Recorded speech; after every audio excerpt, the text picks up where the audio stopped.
Welcome to the Wealth Matters podcast, where investors come together to better understand how to build passive cash flow and create generational wealth without all the confusing mumbo-jumbo. Here's your host and co-author of Amazon #1 bestseller, Alpesh Pamar.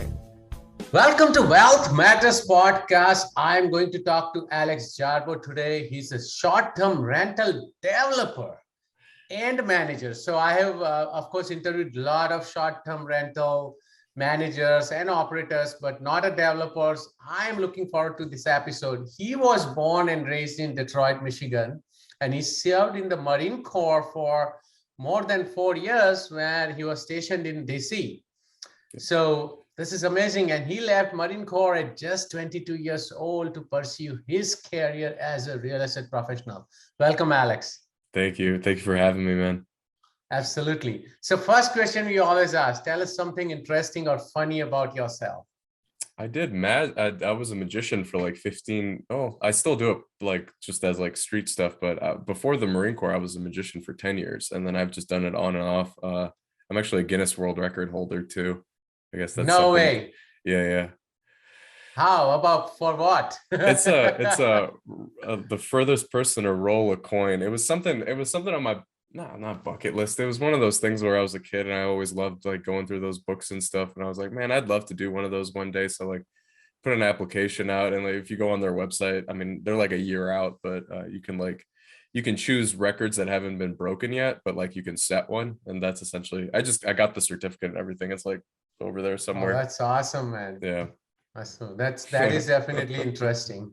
Yeah. So what was your very first real estate investment, and when was it?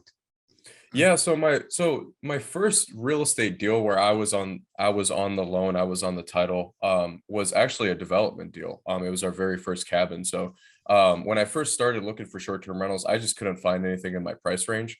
And so I just, and either in my price range or if something would hit the market, even back in 2016, 17, like it would be right off the market immediately. Like sort of cat was out of the bag or coming out of the bag with like how lucrative the short-term rental stuff can be. And so yeah, my first real estate my first real estate deal was a real estate development. Very small, like 900 square foot A-frame cabin that we hold to this day, and it does absolutely incredible. My first real estate deal was I did like a 50-50 joint venture thing where I essentially managed and took care of an Airbnb for an owner. And yeah, those are my first deals, my first real estate deals. That is funny though, that very first deal you did where you signed on a loan on a development deal and you had never done development. Yeah, I really wanted to get into the short-term rental space. I was already managing a couple properties for other people, like I mentioned, but I realized that like trying to find like a unique property, whether it be an A-frame, a log cabin, or any type of like unique cottage, chalet, was going to require like an investor of like anywhere between like $500,000 to $1 million. And at the time, like I just didn't have that, or I couldn't get qualified for something like that. So yeah, just found a GC and just went straight into development, which is, I mean, where I'm still at now. And where are these cabins at? These are not in the Smoky region, right? No, they're in the Blue Ridge Mountains, which is about an hour away from the Smokies, or 45 minutes to an hour. Okay.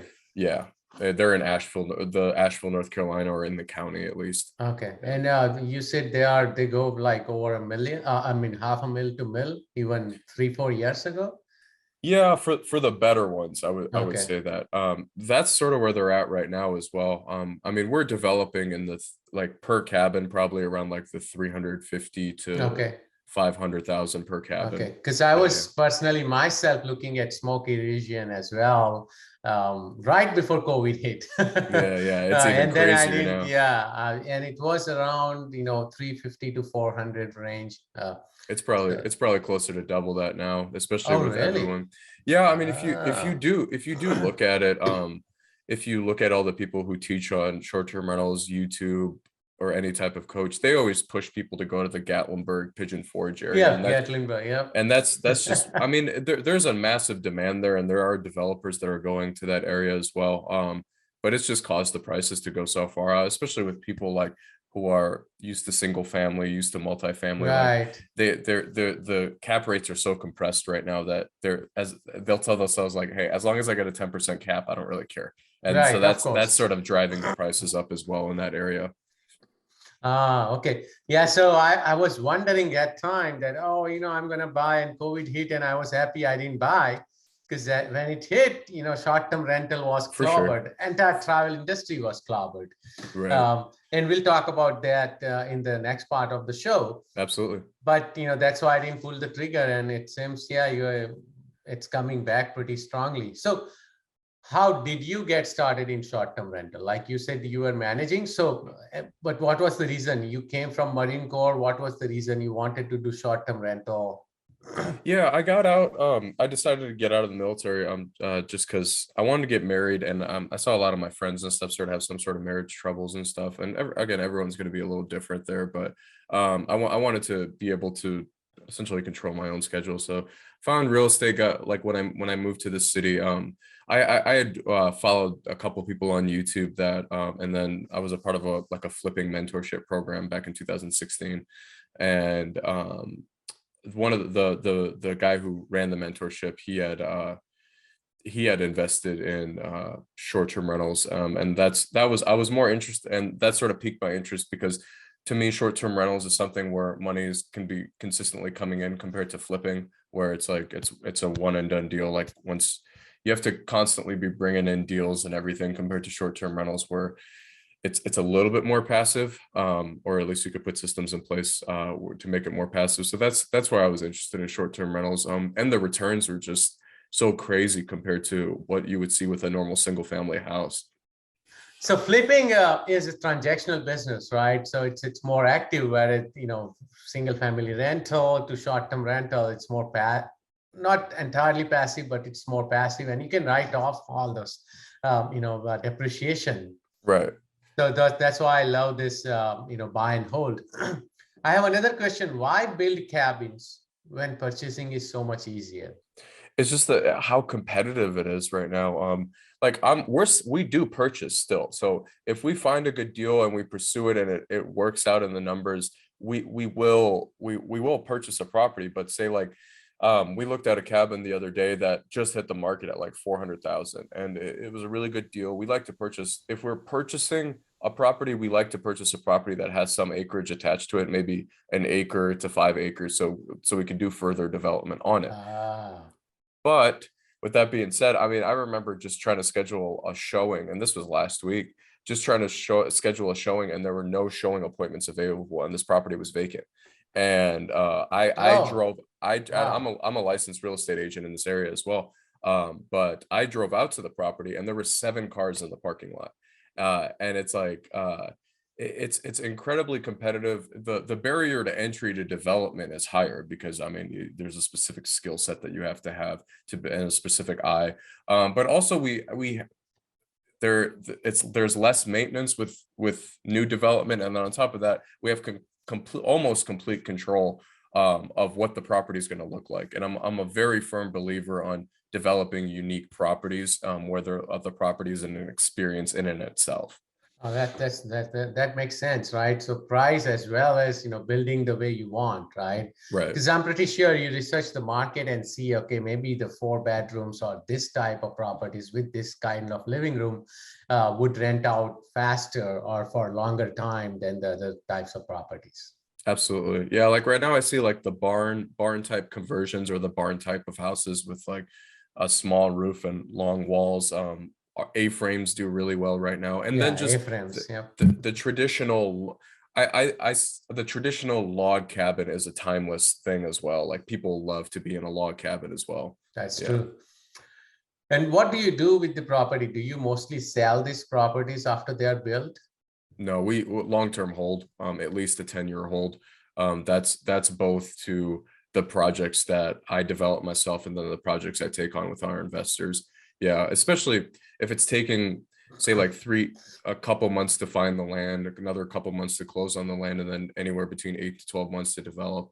You're putting a lot of work in, and I mean, it does make it that you do get the money instantly if we did sell, but I've never sold a property that we've developed immediately. It's a long-term hold, And there are like buyout clauses inside of our joint venture agreements and stuff, but like if we refinance out of the deal, if the investor wants to get out, but for the most part, I pitch the projects as like a 10-year hold. Got it. So Yeah. we spoke about cabins, and you also mentioned boutique resorts. So what are boutique resorts, and how do you develop those, or do you buy those as well and redevelop? Or... Yeah, so those are going to be the bigger projects, and we're working on one of them right now. Just working on getting one under contract right now, and then if we can't find here, if things are too expensive in this market, there are a couple markets, say like in the Smoky Mountains outside of Pigeon Forge and Gatlinburg, that we're looking into of doing. These boutique resorts are the whole model behind that is to be able to put together anywhere between 30 to 50 cabins. Okay. And these cabins can sleep anywhere between 6 people all the way up to 12 people. And the whole idea is to have like, imagine like my wife and I had honeymooned in Malé in the Maldives with like a cabana overlooking the water. And that's sort of where I took that idea, was I would love to take that idea and put it in the mountains. And that's essentially what we're doing, is 30 to 50 units or 30 to 50 cabins where they're all detached. It's not like a building or anything, where there's no on-site management for the most part. It's like people are self-checking themselves in, they're checking themselves out, and then we have an off-site cleaning crew that handles all the turning of the properties. And that's a model that we're starting to see more and more now, is especially some of the bigger chains are developing these like communities where they're essentially single family home communities, but they're being marketed as short-term rental boutique resort communities, where essentially the property, like I said, is the experience, and there isn't really too many amenities on site, where the city itself that they're building the properties in has the amenities. So like in the mountains, it's going to be hiking trails, waterfalls, mountain views, and all that different stuff. So there won't be any on-site manager, pretty much. For the most part, no, but we will. So where I saw this very powerful idea come from was Sonder Vacation Rentals, or Sonder, which is the largest manager of short-term rentals on Airbnb. I think they have something like 30,000 units. Now they do more of the I guess condo conversion into a short-term rental thing. So they'll master lease an entire building and turn it all into a short-term rental. And when I was in New Orleans, I saw that they had like, I stayed in one beautiful property, and they had 3 or 4 large buildings where they did this, and they had one manager that if anything came up, almost like a manager on the duty, that he would be going around essentially the New Orleans market if anything had come up. And that's a very efficient model. And I mean, obviously the guests know that up front, that there's no, like it's in the listing description, that there's no on-site manager, but the goal is to be able to provide them with everything prior to when they're staying there, where they don't need anything like an on-site manager. That makes sense. So now that you explained about boutique resorts, I started thinking and started comparing it to I don't know if you know KOA campgrounds, right? Like a glamping. Something like that, yeah. So this would be something similar, right? Because they also provide like cabins, you know, if I wanna glam. Right, yeah, something like that. Our whole model though is we only build custom-built stick-built homes on permanent foundation. Where there is, say if we need to individually sell off some of the property, we could, where someone could come in, say like, if we wanted to sell off maybe 5 or 10 of the properties, someone could come in with a normal conventional commercial loan and purchase one of those properties. If we sold off one of them, someone can come in with a normal residential loan and purchase one of those properties. So that is where it's a little different than KOA, where a glamping type of situation is all of these properties. Yeah. So we try to think of like 3 or 4 different exits prior to that's even that's purchasing. A great idea. That's Absolutely. A great idea. So basically you keep all of them, all those houses on a different APN or parcels. Exactly. That you can do them on the same parcel and essentially sell them as a condo, but it's like a detached condo for the most part. Yeah. Okay. So I didn't know that. So no, thank you for enlightening me. Yeah, no, absolutely. No, that's how it is. If you look at some of the properties, like the resorts, or like the cabanas, even in Florida now, they're coming up where like you can purchase one of these properties and then that overlook the water, and then the company takes over all of the management. Yes. And then it's essentially a timeshare, but it's a Yeah, short-term rental. it is a timeshare, but Yeah. you own it fully. Exactly. Right. Yes. Exactly. So I saw that as well in Park City, Utah. Right. Because that's what Beautiful the area. entire building is pretty much, owned by short-term renters or maybe some long-term rent. But the management company will manage it for you. They take 30% or whatever. Right. And Same idea here, except the properties are scattered throughout the mountains and they're all detached instead of being on one building. I see. Yeah. Which areas are you focused on right now? Right now, I'm anywhere in Western North Carolina or closer to Tennessee. So like we're in Asheville, North Carolina, Buncombe County. And the beautiful thing about mountain markets is usually people are used to driving to the city more. Like our airport only has like 4 gates. So most of our guests are driving into the city. Uber, Lyft is here, but it's not as big as like say like where I lived in like DC or New York or wherever. San Like we just came Francisco, back where from I am. Las Vegas. We just came back from, yeah. So we have a little bit more flexibility where we can invest in markets that are anywhere like between 45 minutes to maybe an hour and 20 away from us. And a lot of the times even our guests that are an hour away are coming into Asheville. Like say like if we haven't developed outside of Buncombe County yet, but like later on this year and then also beginning of next year, I have plans on being in different markets within an hour of me. And it's beautiful because those guests can play off different markets. So if someone is staying in a market that's an hour away from me, I can potentially market to them down the road to be able to stay in a property, say in Asheville, compared to that market and vice versa. Correct. Yeah. Once you say, as you mentioned about Sonder, right? Once you start growing and you have enough properties, people, and if they like the same amenities and the experience, they are going to go try to find the same properties in different markets. So I agree. So those are the markets you are focusing on. But for my listeners and people like me, which are the other markets which are right now good for STRs or building cabins? Yeah, absolutely. And this is my favorite question because I have a pretty good answer to that. So I like to tell people when they ask me that question, think of, so you have San Francisco, you have cities like New York. So the model that we follow is more like the cabin model where they're houses. So you're not doing a condo or you're not renting out in a metro city. So what I like to tell people when they ask me that question is think of a place where people are vacationing where you live. So like think of places that people take weekend getaways from that where you live. So a good example of that, and like I have a lot of friends in San Diego, they go up to Big Bear Lake. Yeah. So it's very expensive to invest in San Diego, but you can go up to Big Bear Lake and purchase a reasonably priced property that will do very well, in my opinion. In my opinion, year round. Big Bear Lake is a good year round market because people still go there in the summer. When I had visited, I visited in the summer. It's not as strong, obviously, than in the winter. And then same thing with New York. Like New York's a massive metro city, but people are comfortable driving an hour and a half, 2 hours north, upstate. 3 hours, yeah. Yeah, exactly. So that's what I say to that is start in your backyard because you're going to know that market way better. Think of places where people are vacationing, taking weekend vacations where you live. And start from there. Start looking at land there. Even start looking at cabins there. You don't have to develop, and just go from there. Yeah.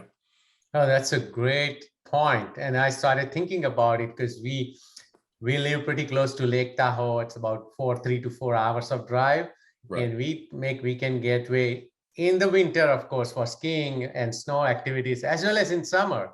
So a couple of years ago, I was looking at properties over there and I was like, man, it's expensive. And now it's not expensive. It's out of reach.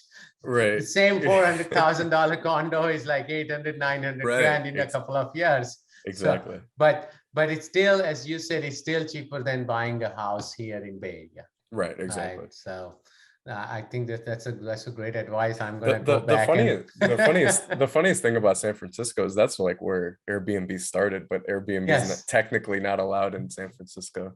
Yes, technically. Lot of regulations. Yeah. That's how I think they started doing the same thing, but then San Francisco City came out and said not allowed. But yeah. Yeah. So another question, let's say someone wants to build a cabin or property themselves. What are some of the things to consider when it comes to property selection or the Yeah. land or location. Yeah, absolutely. So the biggest thing I tell people with that is the access to the property. So you don't want your guests to be driving 20-30 minutes down like a gravel road. Like, especially a lot of the times they're new to the area, and they're a lot of times they're going to be driving at night. Yeah, I They're was going coming to in at say night. that it happens Yeah. with me all the time. I'm driving in the dark. Yeah, and they lose reception sometimes. So coming off of like a double lane state maintained road is something that we always look into, or at least some sort of paved road that goes directly to the property. Like, I think our longest drive off of a paved road is probably maybe 200 or 300 meters where you can still see the property. So that's number one. So you have to think about the guest experience, the whole guest experience, not just the property itself, Not but just also after entering the property. yeah, not it's reaching the property. it's the drive up to the property. It's the Yes. drive to the city as well. So like when we're looking at land, it might look like a really good deal when we're looking at the county maps. We're looking like elevation's big here, so like we need to make sure we're not building on a Yes, cliff or correct. anything. It might look phenomenal on the computer, but you still have to drive out to it, or at least have someone drive out to it. Maybe it's an agent if you don't live in that city. And you want to pay attention to what the drive looks like to the guest. Like, is it a beautiful drive to the property, or is it sort of like you're going through like rundown areas? Yeah. So I would, and you don't, so like if they're driving up a 20 minutes down a gravel road at night, they're going to be annoyed before they even get to your property.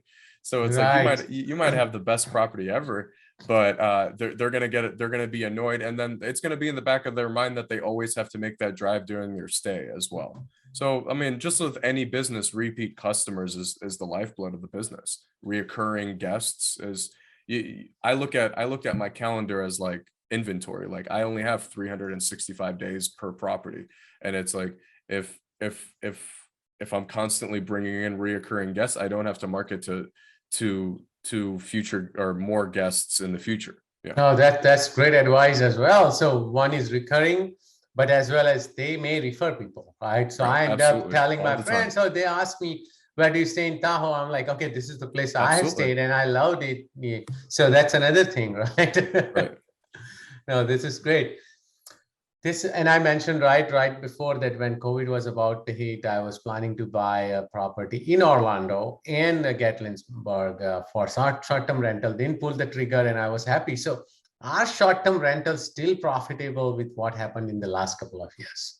Yeah, absolutely. I mean, just with any type of real estate investment, and I mean, this is a big issue with what happened in like 2008 or 9. It's always important to have capital reserves. I like to have, I mean, most lenders make you have at least 6 months of mortgage payments in reserves. So that's our first goal with a lot of the properties that we develop, is to making sure that we either have that, or all the cash flow that comes goes directly into a 6-month reserve fund.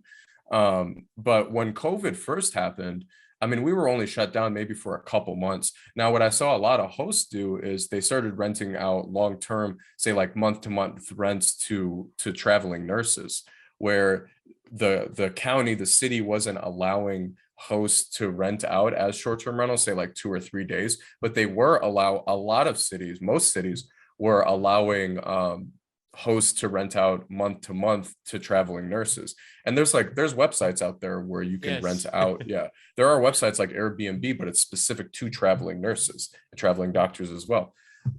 So I would say that short-term rentals, especially the way we invest, where we invest in more rural areas, maybe 15 to 20-minute drive to the city, a lot of people left the metro areas and went to these more rural locations. We saw an improvement in both our occupancy and our rates during COVID, and it's still maintaining, because people who couldn't travel internationally were now forced to travel domestically. A lot of travel did not stop. Like, I mean, if you look at the bare numbers, the state and national parks in the United States saw record numbers the last 2 years. Yes, last year, and yeah, a couple of years. So we maintained a 95% plus occupancy during COVID, and it's still maintaining now. We raised our rates by about 20-25% in 2022, and we're still seeing our properties book up. Nice. Yeah. So what has been your best real estate deal so far? Have you done any full cycle? Yeah. So not exiting, but definitely that first cabin, just because I learned everything in that first property, that first A-frame. And I mean, that's just been the model that I sort of push investors to, is like how well that one did, and then also the future one. So I would say my first one, just because I learned every mistake you can do from that first one. Yeah. And what has been your worst real estate deal so far? It's one that we didn't close on. And I tell a lot of people who are first starting, is a lot of the times, this is across the board, is a lot of the times when you're like, especially in a hot market, in a seller's market, where you're so focused, you finally get a deal under contract, and that's a lot of the times you just went through a multiple offer situation, highest and best if you're doing multifamily or any type of commercial, and you're like, wow, I have it under contract. And sometimes you like, almost like, you don't want to let that deal go, even if the due diligence is telling you like, hey, no, this is not a good deal. Yeah. Even again, so I would say it was a deal that it was a land deal, where I was essentially trying to force my vision onto the property. And it just got to a point where it was going to be way too expensive to develop that property. So we just had let it go. And I mean, I lost maybe about 5,000 to 10,000 in due diligence costs, but I mean, I 100% made that up on the back end. That's better. Yeah. So I would say, just to anyone, it's like, just don't try to force your vision on a property. It's like, you have to be just super selective in a seller's market still. I know, like, you're going to be going through it with highest and best and multiple offer situations, but just don't trick yourself into thinking that it's a phenomenal deal when the due diligence stuff is telling you that it's not. Now, that's a great advice, actually. I have done that multiple times, where I ended up buying, even though I thought, yeah, this may not work, but I like the deal overall. And I know how that worked out. Right. No, this is so good, man. I learned a lot today. Let's take a quick break. And after the break, we'll go through the same questions I ask every guest. Awesome. You're listening to the Wealth Matters Podcast. The Wealth Matters Podcast. For more info about what we do, check us out at wealthmatters.com. It's wealth, WEALTH, matters, MATRS.com. Welcome back to Wealth Matters Podcast. Alex shared a lot of golden nuggets about developing cabins as well as boutique resorts in the mountains. So thank you, Alex, for doing that. Are you ready for fire round? Let's do it. Would you be changing any business or investment strategy after this pandemic is over? No, man. I would say that the coronavirus, the COVID pandemic, like, solidified our business model. A lot of it was assumptions in the beginning, and obviously we had started operating before COVID, but we're leaning pretty heavy into development and with our business model. COVID showed us that all the contingencies we had in place worked to our favor. That's great. Favorite real estate, finance, or business related book? The Creature from Jekyll Island. It's a great book, no doubt. Yeah. Red Pill. You're an instant friend of mine if you know what that book is. Of course. Yeah. Everyone should know about that book. Yeah. Any tool or website you recommend or cannot live without? Now, don't say Airbnb. Yeah, let me think about that. I mean, Fiverr is always great, man. Especially with like some of the smaller stuff, outside of the VA stuff. Like we have found architects from India that do phenomenal jobs for our projects. Oh, that's true. Yeah. So like our main architect that probably gets 70. So like I send over an idea, I'll send over pictures to an architect that we deal specifically through in Fiverr, and they probably get us about 70 to 80% there. And then I have about like a local engineer or a local architect that will put their stamps on the projects here. So I would say Fiverr. You can almost find anything on Fiverr now. Yep. No, and I use Fiverr a lot as well. Yeah. Any advice for beginner investors? Just start with that first deal. Like I said, like if be very willing to adapt when you're first starting. Your business plan is probably going to change 30 times in the beginning. And you're probably going to make a lot of mistakes, but lean very heavily on, there's so many YouTube channels out there. There's so many resources, so many books. And then I would say like one good piece of advice is no matter what book you read, whether it be a business book, a finance book, a real estate book, most of the books behind me are real estate books, but most of them are not short-term rental books. But I read multifamily books all the time, self-storage, mobile home park books with the lens of a short-term rental developer and manager. So I go, okay, when I first started, there weren't anything on short-term rental management and development the way there is now. And you have to, whatever book, business book, finance book, whatever, you read it with the lens of whatever real estate niche you're in or whatever business niche you're in, and try to take lessons from that. Because at the end of the day, you're dealing with the people who have written these books are successful people in general. So there are principles that go across every business model.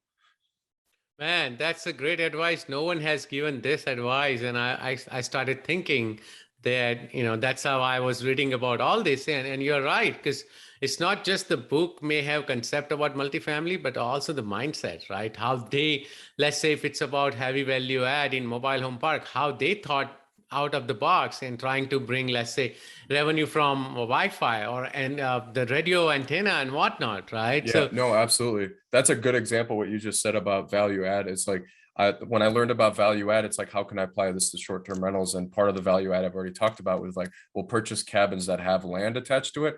A lot of self-storage and mobile home parks already do that, multifamily as well. Yeah. It's like that's part of the value add strategy on top of increasing revenues and increasing bottom line and all that fun stuff. It's all connected.